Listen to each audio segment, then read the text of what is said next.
Salut, j'espère que vous allez bien. Moi, ça va, par la grâce de Dieu. C'est Ini. Et aujourd'hui, j'aimerais qu'on parle d'un sujet qui me tient à cœur. C'est la nouvelle naissance. Euh, dans Jean 3, on va un peu lire Jean 3. Jean 3 commence comme ça.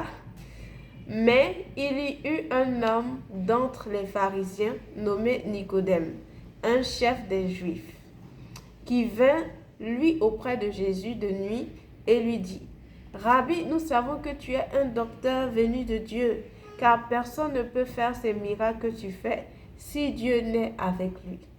Jésus lui répondit, en vérité, je te le dis, si un homme ne naît de nouveau, il ne peut voir le royaume de Dieu.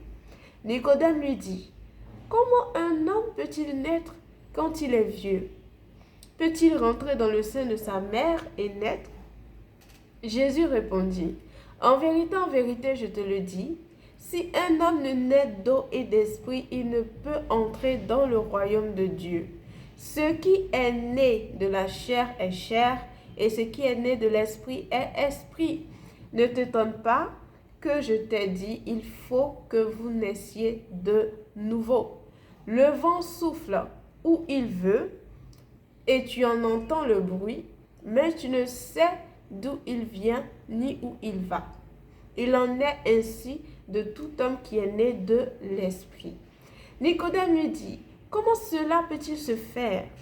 Jésus lui répondit, tu es le docteur d'Israël et tu ne sais pas ces choses?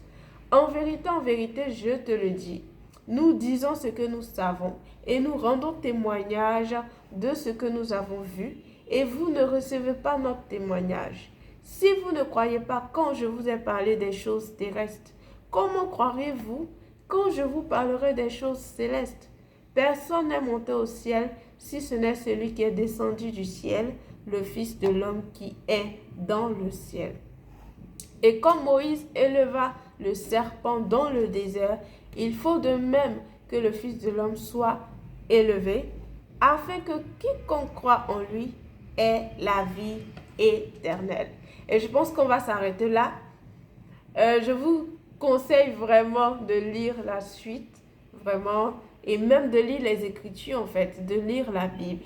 Franchement, je pense que pour tout chrétien qui veut grandir et connaître vraiment Dieu, il faut lire la parole de Dieu. Il faut lire la Bible. Mais la Bible n'est pas juste un livre qu'on lit comme ça. On a besoin de l'Esprit de Dieu pour comprendre la Bible. On a besoin de Dieu pour comprendre Dieu. Parce que si tu n'as pas l'Esprit et que tu lis comme ça, comme un simple livre, tu risques de te perdre toi-même en fait. Il y a beaucoup de fausses doctrines aujourd'hui. Des gens utilisent des versets n'importe comment pour raconter des choses fausses complètement. Donc vraiment, je t'encourage, toi qui me suis aujourd'hui, qui veux grandir avec le Seigneur, de commencer à lire la parole et de demander au Saint-Esprit de te guider, de t'enseigner sa parole. Donc, le sujet d'aujourd'hui, en fait, que je veux aborder, c'est la nouvelle naissance, comme je l'ai dit, la nouvelle naissance. Et Jésus dit à Nicodème, à moins qu'un homme ne naît de nouveau, il ne peut entrer dans le royaume des cieux. Et je crois que nous tous, on veut entrer, n'est-ce pas? Et pour entrer, en fait, Jésus est en train de dire à Nicodème que l'une des conditions, c'est de naître de nouveau, en fait. La condition, c'est de naître de nouveau. Si tu n'es pas né de nouveau, tu ne peux pas entrer dans le royaume de Dieu. Donc, voilà. Et comment naître de nouveau? D'abord, on va voir ce que Jésus dit par rapport à la nouvelle naissance. Il prend l'exemple du vent. Il dit, le vent souffle où il veut et tu en entends le bruit, mais tu ne sais d'où il vient ni où il va. Il en est ainsi de tout homme qui est né de l'esprit. Donc déjà, on comprend que naître de nouveau, c'est naître de l'esprit en fait. On est né charnellement, physiquement, mais il y a une nouvelle naissance, il y a une naissance qui est spirituelle. C'est la naissance de l'esprit en fait. C'est naître de l'esprit. Donc la nouvelle naissance, c'est ça, naître de l'esprit. Maintenant, comme c'est un truc qui est esprit, c'est pas quelque chose qu'on voit en fait. Donc on peut pas voir et dire, celle-là, elle est en train de naître Elle est en train de naître de l'esprit. Non, quand tu vois une femme en train d'accoucher, normalement, tu sais qu'elle est en train d'accoucher, elle est en train de mettre au monde un enfant. Mais quand il s'agit d'un truc qui est spirituel, tu ne peux pas voir en fait. Et c'est là que Jésus prend l'exemple du vent. Le vent souffle où il veut. On en entend le bruit. Tu entends le bruit, mais tu ne vois pas le vent. Tu ne peux pas dire, ah, regarde, ma soeur, le vent arrive. Il est quitté au nord, il s'en va à l'ouest. Ou bien le vent est quitté chez moi, il s'en va ici. Ou bien, regarde le vent. En fait, tu ne vois pas le vent. Tu ne sais pas où il est quitté. Tu ne sais pas où il va. Mais tu en entends le bruit. Tu en entends le bruit. Donc, tu vois ses effets, en fait. Si je peux le dire comme ça, en fait. Tu ne vois pas lui-même le vent, tu ne le vois pas. Tu ne sais pas d'où il vient, où il va. Mais tu vois, tu entends son bruit. Tu sais que là, le vent est là. Tu sais que le vent est là, il te souffle. Il veut même t'arracher tes vêtements. Tu sais qu'il est là. Mais tu ne sais pas où il va. Tu ne sais pas d'où il vient. Tu sais rien, tu ne le vois pas. Mais tu sens qu'il est là. Et c'est pareil avec quelqu'un qui est né de l'esprit. Comment savoir que tu es né de l'esprit? C'est pareil en fait. On ne peut pas voir quelqu'un en train de naître de l'esprit. Tu ne peux pas voir quelqu'un dire pousser dans l'esprit. Non, non. Ce n'est pas quelque chose qu'on peut voir avec nos yeux physiques. Mais il y a ses effets. Quelqu'un qui est né de l'esprit, tu vas entendre le bruit comme le vent. Tu ne vas pas voir, mais tu vas entendre le bruit. Parce que Dieu est en cette personne. L'Esprit de Dieu habite dans cette personne. Et forcément, il y aura le fruit de l'Esprit. C'est l'une des manières de connaître que telle personne est née de nouveau ou pas. Lorsque tu commences à vivre spirituellement, tu as une vie spirituelle, tu marches dans l'esprit. Voilà pourquoi certains disent que tu ne peux pas dire que tu es né de nouveau et puis tu es toujours la même personne en fait. Tu fais toujours les mêmes choses. On t'a connu comme ça avant. Même Jésus est entré dans ta vie là. Ces mêmes choses là, comme avant. Bon, quelle est la différence en fait? Quand tu nais de nouveau, tu nais de l'esprit. Moi je pense et je crois que le Seigneur vient dans nos vies pour nous transformer, pour nous changer. C'est pas juste au niveau matériel, c'est pas juste il va me bénir, me donner l'argent, me donner. Oui, Dieu peut te bénir et il le fait, il peut te donner tout, t'élever et tout, oui. Mais c'est pas ça premièrement. C'est son caractère. Le fruit de l'esprit, on parle de l'amour, de la patience, de la bonté. C'est pas le fait de prier 10 heures, de prier 20 heures, de prier ceci, forcément. Mais est-ce que tu es né de nouveau? Comment savoir que tu es né de nouveau? On doit voir. Pas quand on te voit naître bébé de nouveau, on ne te voit pas en train de naître comme tu nais physiquement là. Mais il y a les effets en fait. Il y a le fruit. On voit ta manière de faire. On voit que ça, il y a une différence. Ou bien celui-là, il y a une différence. Avant, il était comme ça. Maintenant, ça a changé. Quelque chose a changé. Mais mon frère, il y a quoi? Ou bien ma soeur, qu'est-ce qui se passe? On sait que tu es né de nouveau. Par l'effet, par le bruit. On ne voit pas, mais le bruit est là. On sent. Dans ta manière de faire, dans ton caractère. On sent, il y a le fruit qui est là. L'amour. Parce que quand Dieu est amour, la Bible dit que Dieu est amour. Quand Dieu vient dans ta vie, quand Dieu habite en toi, quelqu'un qui a vraiment Dieu en lui, il aime. Il aime. Ça, c'est la base même. C'est la base. Quelqu'un qui a vraiment Dieu en lui, c'est quelqu'un qui aime. Vraiment, vraiment, vraiment. Donc, ça, c'est un peu comment, une petite parenthèse, si je peux dire ça, pour essayer de voir et d'expliquer un peu qu'est-ce que c'est que la nouvelle naissance. Maintenant, comment naître de nouveau? Comment naître de nouveau? Comment, vu qu'on a besoin de ça pour entrer dans le royaume de Dieu, il faut que tu naisses de nouveau pour pouvoir entrer. Maintenant, comment naître de nouveau? On voit cela dans Jean 1. Et ce qui me plaît en fait, c'est que c'est Jean 1 commence, et ça c'est dans Jean 3. En fait, donc, on commence par te dire comment naître de nouveau. Et puis après, Jésus te dit maintenant que si tu n'es pas né de nouveau, tu ne peux pas entrer. Donc, Jean 1 commence comme ça. Je pense que c'est verset là, beaucoup le connaissent. Au commencement était la parole, et la parole était avec Dieu, et la parole était Dieu. Toutes choses ont été faites par elle, et rien de ce qui a été fait n'a été fait sans elle. En elle était la vie, et la vie était la lumière des hommes. Cette vie était la lumière des hommes. La lumière, lui, dans les ténèbres, mais les ténèbres ne l'ont point reçue. Mais, et c'est cette partie-là qui nous intéresse beaucoup. En fait, tout nous intéresse, mais c'est la partie-là qui parle vraiment de la nouvelle naissance. Mais à tous ceux qui l'ont reçu, à tous ceux qui croient en son nom, elle a donné le pouvoir de devenir enfants de Dieu, lesquels sont nés non de la volonté de la chair, non de la volonté de l'homme ni du sang, mais de Dieu. Voilà la nouvelle naissance. Voilà la nouvelle naissance. Comment naître de nouveau? Voici les étapes. On dit à tous ceux qui l'ont reçu, à tous ceux qui croient en son nom. Est-ce que tu crois en la parole qui est Jésus? C'est Jésus en fait. Parce que après, quand tu continues, tu vois que cette parole-là a été faite chair, elle a habité parmi nous et tout. Donc c'est de Jésus qu'on parle ici. Est-ce que tu crois en Jésus?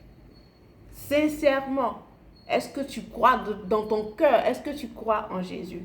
Est-ce que tu l'as reçu? Il y a deux étapes ici qu'on voit. D'abord, il y a le fait de croire. Mais il y a certaines personnes qui peuvent croire et ne pas recevoir. Ça m'est arrivé, j'ai déjà, je crois, rencontré quelqu'un qui croit.